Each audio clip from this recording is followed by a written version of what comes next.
years anniversary po sa Coca-Cola. Sabi nga po, ituloy ang happiness kahit saan at kahit anumang mangyari sa buhay. Tama po.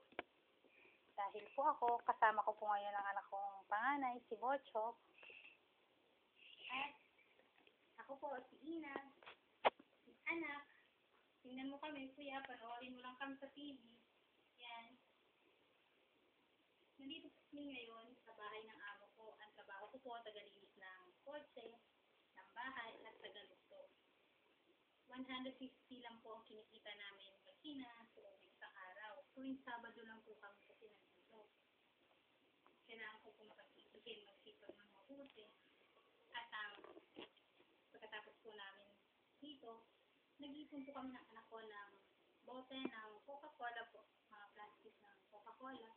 Tinitingnan po namin sa basurahan, iniipon po namin makina para po pandagdag baon ng anak ko. Single mom po ako. Nawa po makarating ang commercial na to kay Ate Kiki Aquino, kay Vice Ganda, kay Miss Oprah, at saka po kay Manny Pacquiao po sa Manny Project. Lalo na po kay Bossing. Ano po Bossing kung